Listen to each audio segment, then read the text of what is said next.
Hi, it's Chris Watkin back again with another of my estate agency stories. And today I'm joined by the wonderful Amy Rowlands. Amy is an estate agent from North East Wales, and she's here to talk to us about her story. Thanks for joining me today, Thank you. Amy. Amy, you're quite well known in the industry. You've a bit thereabout with conferences, and I know some people know you. You used to be quite prevalent on social media, not so much nowadays. And we've known each other now for a good 6 or 7 years, and you always put a smile on my face when I Oh, see you. thank you. I want to talk to you about your life so far as an estate agent, so the ladies and gentlemen watching this can learn from it. And yeah, you've made mistakes on the way, you'll have made Many. great decisions on the way. Yeah, I want you to learn from it, so again we can teach other people. Is that okay? absolutely.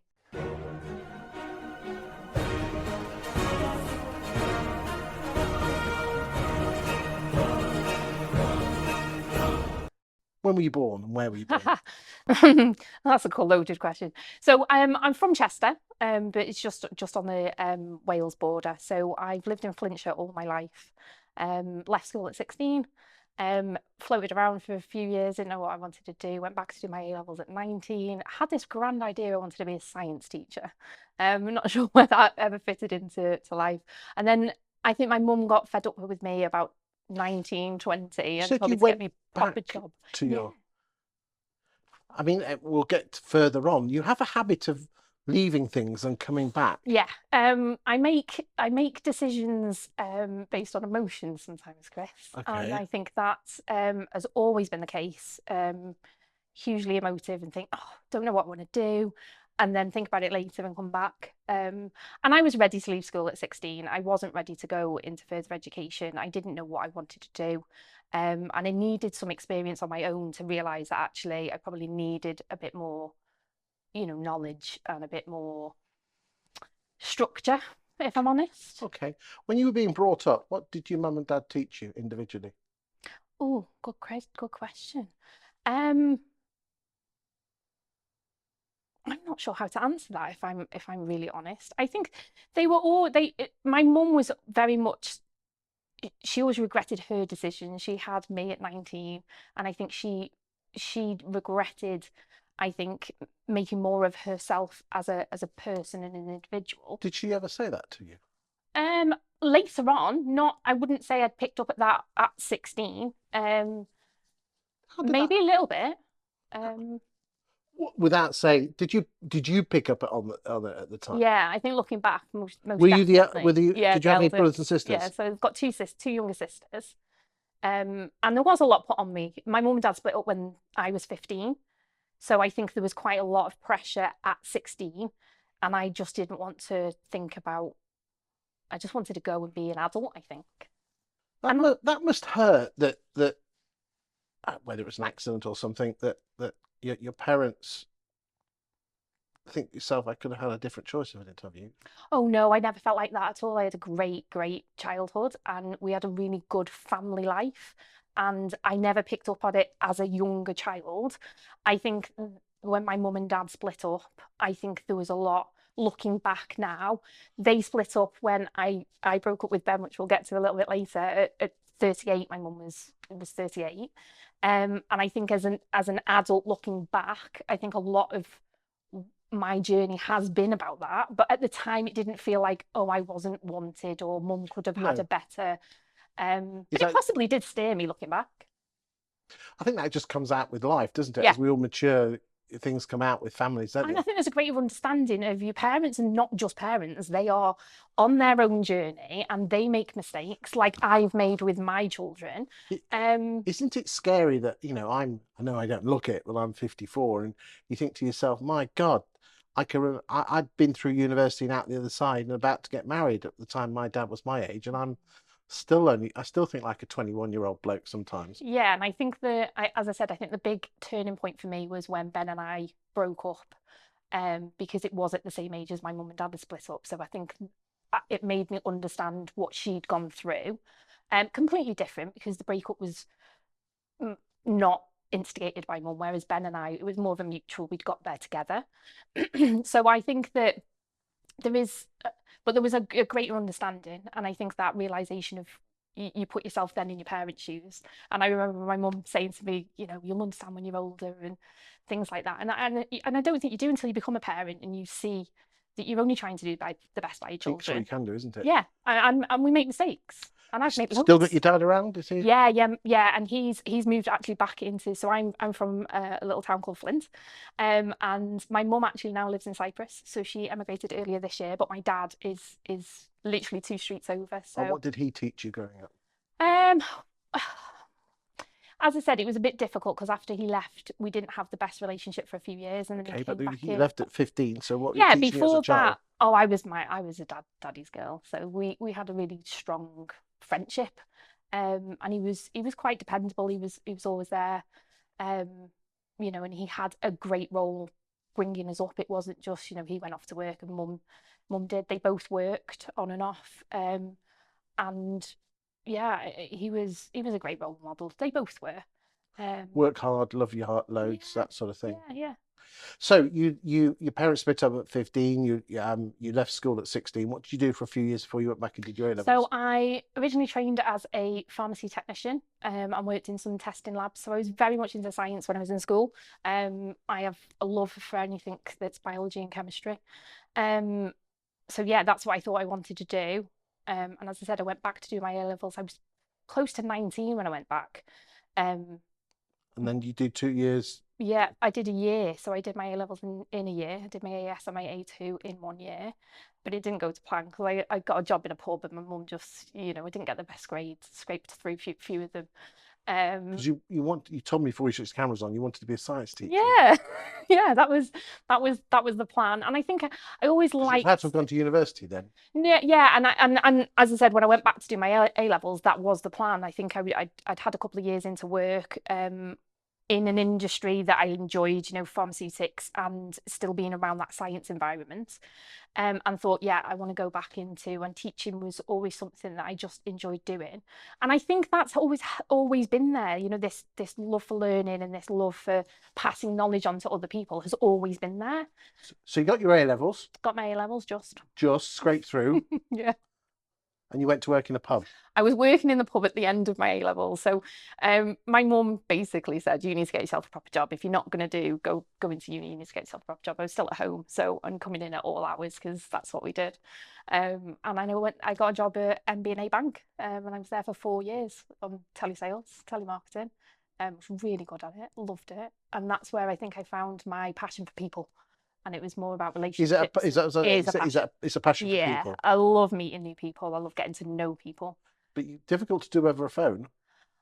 I find it easier than most, I think, just because of my background. I'm not scared of picking up the phone and speaking to people.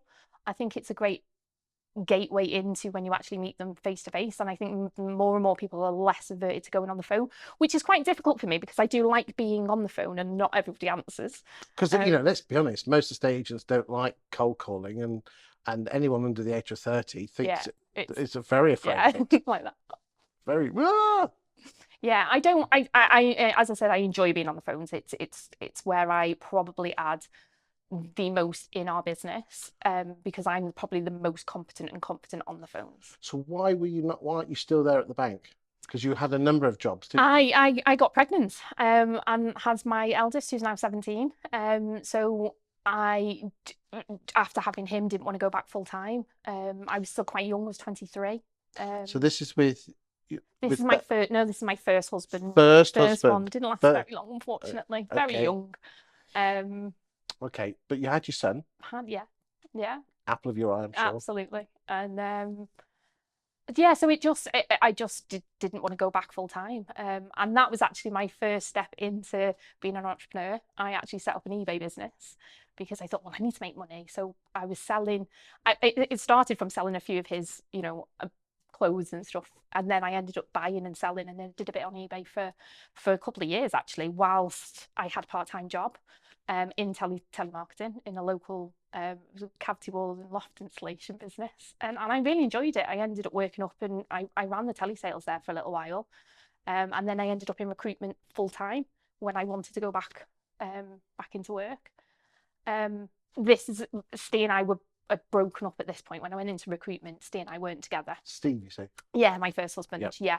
And Ben I knew from school. So we ended up just having a friendship, which So became a relationship. We were together for 10 years, but he had just got a job in a state agency when we first started dating. I'll say I was in recruitment. So and I was really interested. I thought I could probably do it better. And that's how that started really. I ended up going to work for the company he worked at. Because not in the same office. um, at first, yes, I think that. So the directors approached me. We'd actually on a works night out, and the directors knew that I was in telesales or I'd had a recruitment and telesales background. And I think there's always been that agencies are always looking for people that hadn't been in other estate agencies so they could learn their way of doing things. And I actually think it was the smartest move we made being in that company. Because we worked really closely with the directors, and we found out a lot about what we liked about a state agency and what we didn't like about a state agency. Um, but the company didn't have great foundations, unfortunately. So we were both made redundant. I'd only been there just over 12 months. So we both got made redundant. I went first. I think I was the bigger personality. So they as I said, the company was struggling. It was just after. Okay, so it's first, Yeah, so it was what after, was it, after the 11, crash. 12, 13, somewhere Yeah, around there? yeah, 2011. Yeah, I mean the market. Okay, the market took off again in London in 2010 very nicely, but We were up still in the playing catch. sticks, Yeah, you were, yeah. yeah. And I think what happened is there was a knock-on effect from 2, 3 years prior, and they were still trying to recoup. And again, same issues as we have now. They had staffing issues and trying to make changes within a business that was struggling with cash flow, which is always difficult. Being on the other side of that. The So how often? Okay, you were made redundant. Yeah, Then Ben was made yeah. redundant. Did you then decide let's set up our own? No. I got a job straight away. I was a sales negotiator. So I was sales negotiator, sales manager, and he had gone in as a negotiator and a valuer and branch manager. And we actually sat down with a recruitment consultant at one point, and she went, "Why are you two not doing this together?" And I was like, I have no idea how to run a business. So I just got another job. I went as a sales negotiator. I went to work for a company over in Liverpool. They were number one at the time. They were amazing. They were a real machine. I hated every second. It was numbers. It wasn't people. It was churn. And I think that was the icing on the cake. And again, I remember making a phone call on a Thursday afternoon at lunchtime. I was sat in my car and I was like, I'm leaving tomorrow and we're going to set up on our own. And Pam's like, we've got no money. We don't know what we're doing. And that was the start of. And you did that. We did. Yeah. I left on the Friday. Did Ben leave on the Friday as well? Ben hadn't got a job at this point. So it was again at that time where not many companies were looking for valuers. He struggled to get back in as a valuer and no one was really taking on, whereas sales negotiators were probably needed more in the industry at the time. Yeah, so he was just doing temp work and doing what bits and pieces at the time. It was very quick between us being made redundant, me getting a job, and then setting up the business. It was literally like probably 3 months from us being made redundant to the start of. So did you set up with an actual branch? No, we actually we had Proper kitchen table? Yeah. For the first, so we listed our first property on October the 4th, 2013, and then by the March we had sort of negotiated a table with another letting agents because we were only sales and they were only lettings. We're like, we'll just rent a table, and it just made sense to do that. So for the first 6 months, yeah, we were literally at home, no money, no investments, not a clue how to run a business. Just I think those were probably the happiest times. Absolutely. I look back and I just think we did so well. We went in from day one with 1.5% in an area that was 1%. And why we've not actually grown from that, I have no idea. And we charged up front. We charged £300 from day one because we had no money in the bank. We were the epitome of a 28-year-old couple that lived paycheck to paycheck with nothing. We rented our house and we managed to get a £6,000 bursary from the government because Ben had a degree in estate management, and that was the only thing that got us that pay right move for a couple of months whilst we sort of got going. But other than that, and we made 60 grand profit year one. So we did something right. And this was 2013, 14. 2013, yeah. What were the, I mean, what were the next 5 years like just before, on the run up to COVID? Chaos, if I'm honest. And if I look back at it, we did so well from the outside. We had 2 branches by year three. We had 10 members of staff.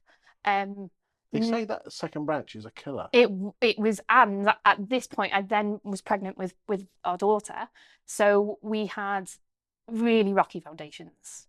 We had passion and we had grit and we knew where we wanted to be, but that second branch broke us a little bit in the fact that I was away from the business. And the direction, when we started, we had clear direction, which was 4-bed detached family homes. We want to sit in that middle market. Don't want to do high end because we don't know it, but we don't want to do the churn at the bottom. We want to go in. There's only the two of us. Let's go in at a manageable, and that way, when we get buyers in, we know we've got properties for them and we could cross sell, and that was the plan. And then when branch two happened and we had more staff, it just was a free for all. And we ended up becoming an estate agent. And that's not what I intended it to be when we set up. Why did you open a second branch? Ego, I think. And I think next steps, I think it was a bit like, oh, we've done really well with branch one. There was an opportunity for a branch, an office became available. And an area was not good for us. It was in Shotton. So looking back, it wasn't a clever move because the market there was chimney pots. It was all terrace housing and, lower end market. So it was never going to work for us. Was there anything, was hubris or believing your own bullshit, which is... Oh yeah, massively. I think we tell ourselves a story that we genuinely believe at the time. I don't think it was, yeah. I just think looking back, it was, ego. It was like everyone telling us we were doing well, so we just carried on doing. And as I said, from the outside looking in, we looked brilliant. Our marketing was there. People were always saying, oh, we know when you're selling a house, your marketing's next level. And there was that bravado of bigger is better. Where did that ego come from? Because by the sounds of it, you didn't get it from your mum and dad. No, I think I don't know, having your name above a door does something to you. It did for me. I think that, and I think letting that go was a huge problem when, the next part of the story is told. But I think that everyone telling you you're doing well, I think it's like that older child thing, you sort of have to keep going because everybody's put on you and they say, oh, you're doing well. And underneath, you're like, your little feet are going like this. Like the classic swan. Yeah, it's like on the top, elegant. Underneath, no idea what was going on. So I think there was a lot of keeping up appearances, if I'm honest, because behind the scenes things were falling apart. Was Ben believing the bullshit as well? Yeah, I think he still does to a degree, and what I mean by that is his the way he looks at agency is different to the way I look at mine, and that pull within the business is difficult. Like I couldn't do it without him, and I genuinely know that I couldn't do it without him. Is he more of a structured? Yeah. So I'm the fire, and he's the anchor, and they are the two. They are the two things that you need within the business. But we definitely need each other. But he does look at it slightly differently to I do. I'm more of the visionary, whereas he's more steady and stable. And well, we'll take everything on because just in case. Whereas I'm like, no. Dealing with that. When did the poo hit the fan? Lockdown. Personally, as I said, I think what happened in hindsight is I was running with everyone looking at me as though I'm the strong one, and underneath I was just failing. And I think when lockdown hit, I was done. So emotionally, I need out now. And we had that lull. And Ben and I weren't in a great place. And weirdly, I think lockdown pushed us together again, which was great. And then when the market then started, the cracks were just began to show massively. I think I didn't want to be there. It was too busy. It become everything I hated about estate agency, which was just running around in numbers and not people and getting screamed at because we sold a house where somebody wanted to go and see it. And we were a very small business. There was 3 of us back in work. We had a pipeline of 75 houses, which for us was just astronomical.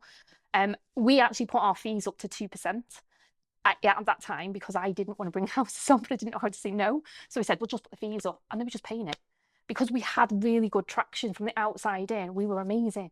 But as I said, the cracks were starting to show behind the scenes. Ben and I were not getting on. I wanted something different than he wanted. I wanted to sort of rein it in and go, up the market and try and get fees higher and do less volume. And Still with 2 offices at this time? No, we got rid of sorry, yeah, we actually got rid of the second office in 2017 after I had Emma. I just again was like, we need to shut this down. We can't sustain this. I emotionally can't run to it again. It was vanity. It was just turnover and no profit. So we scaled back, which was a really smart move at the time. And we've moved area now, which is much more in keeping with who we are as a brand. But yeah, 2020 was a hard year for me. I put a lot of weight on over lockdown. I'd really tried to get back into a good place in 2019. Looking back, I was running a lot. I was away on holiday and I was always looking for the next thing and the next fix, and I was just not happy. How old was your little one at this point? So she would have been 2020, 21? Yeah, so she would have been 4 or 5. And it took a couple of years for you to actually decide to walk away from the business and split from Ben. Yeah, so in 2021 we made this decision, and I use that word we very loosely because unfortunately I made the decision and Ben did go along with it, but we sold the house that we were living in and we moved separate. So I bought a house, and he moved, and we were still together at this point, but as I said, the cracks were there. And I actually think it was the business that kept us together for that length of time rather than him being Emma's dad. We had a really good family life and working life, but everything that was just constant. If you work together and live with somebody and you're not on the same page on either, in the vision of what you want out of life and what you want out of the business, it wasn't going to work. If I had Ben in front of me now, what would he be saying at this point? Well, that is a really good question. I think he'd see it in the same way. I think he probably thinks that I'm a very big character, so I think I did chip away at him a little bit and sort of emasculate him a bit into the fact of not making decisions, or they weren't the right decisions. So I think he gave up making decisions, and then. Are you a bit of a bully? I can be. Not in a nasty Not way. in a nasty way. God, no, I've got that. I've got a lot of love in my heart, and I don't ever do anything to ever hurt anyone. But I know what I want, or I think they are the best decisions to make, so I make them. And because I make decisions really quickly, rightly or wrongly, as we've sort of accomplished, like I make a split decision, and it either works or it doesn't. Ben is more of he mulls things over. Well, they do say opposites attract. Yeah. I mean, there's opposites attract, and then there's polar opposites.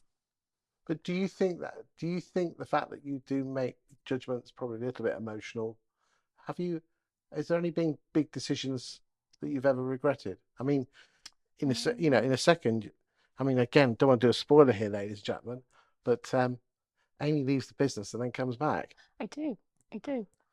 And I actually really thank Ben for that, because that takes some balls on both parts. And also I've moved on, so I've got a new partner who met me while I was in the business, then I left, and then I've gone back to work with my ex-partner who I've got a child with. Now I couldn't do that. If the shoe had been on the other foot, I don't think I could have let my partner go back in with his ex. So I think I've got an amazing network of people around me, and I think that the love Ben and I have for each other is very deep. We have very different opinions on life, but we can't be without each other. And my partner, Ben is still on his own, but my partner very much accepts that Ben is part of me. And I joke to my friends quite openly and say, I have the perfect relationship with two people. What Ben fills, Alex doesn't, and what Alex fills, Ben doesn't. And it works really well because they accept that each other in this weird spaghetti I mean, family. it is quite rare. Very rare. I mean, it's not unheard of, Mm. but it as a man, that does take. A lot. And I love him more for that. Alex is, my new partner. He knows himself really well to know that my love is for him, and the love I have for Ben is completely different. It's not the same. It It's not shows challenged. it shows emotional Maturity, maturity. massive, more than I've got.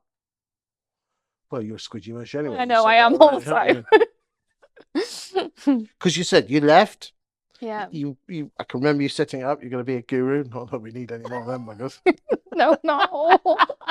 I think that's when everyone goes through that midlife crisis and go, well, I don't know what I'm gonna. I've got something to It's give either back, but I don't know what that is. it's either set up a prop tech firm Yeah.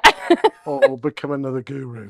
Well, I mean, I enjoy working with other agents. I'm all for collaborating. I think this industry, we've got a local agent who has, I am, I hugely admire the way that they have grown in this industry, and they're a competitor, but they're not. I don't feel like we're in the same marketplace, but we're in the same area.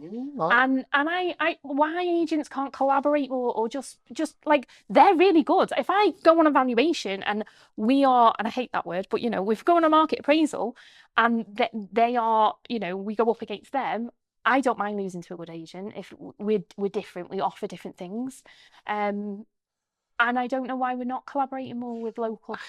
I agents have an issue with the portals, don't they? But they hate their competitors even more. So none of them would come together. I mean, we're going to talk about it separately in a separate standalone video. But estate agents' ego is that they cannot stand to lose, and they'll do everything in their power.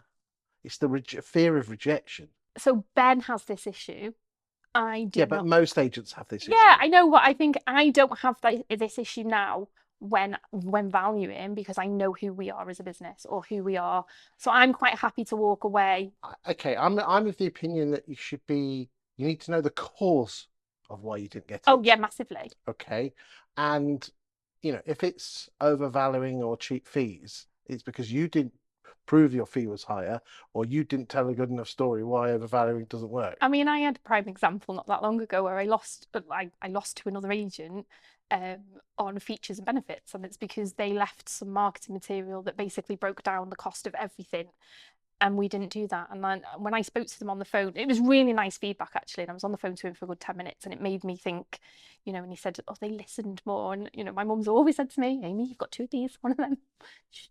And we make mistakes and we grow and we don't. We're terrible. We are terrible. Even the great agents still not great at telling or explaining what we do when we're sat on a sofa. And what it means to the vendor. That's the important thing. Yeah, So anyway, you left, I left. you came back. I did. You've got two great husbands. Yes. Work husband and home husband. Yeah. Sorry to be on the pun. Absolutely. You've now been going 12 months. I've looked at your market share, it's growing. There's still opportunities there for you. Oh yeah. Are you gonna get bored of this? No. I am really happy. I have done a lot of work on me. That 12 months off was probably the best thing that I did for my mental health. And as I said, I'd put a lot of weight on, and my lifestyle's completely changed, lost a lot of weight this year. And I've got structure within my home life and my boundaries are set. So I know we talked before about holidays and, early on in our career, even if we were away, we were constantly checking emails and when I'm away, I am away. No one, I don't care. Once I'm on with my family, I'm quite happy to say, in the office, I'm on holiday. Whereas before I was always trying to people please. So the boundaries for my home life are there. And we've had our most profitable year since COVID. And if I probably was to analyse overall, the turnover is obviously down from when we had more branches, but I actually think this is probably our most profitable year away from the boom of post-COVID. So I think that, you know, my biggest thing for 2026 is the foundations. They're still not there. We run on passion and direction, but the foundations, the systems, the processes, the staff, that is where our growth will be for 2026. At least you have the passion, because without it, nothing like Yeah, I'd rather have that than the other, if I'm honest. that. Amy, thank you for your time today. I Thank hope you. you've enjoyed that and got something from it, and we'll leave it at that. Thank you very much. Thank you.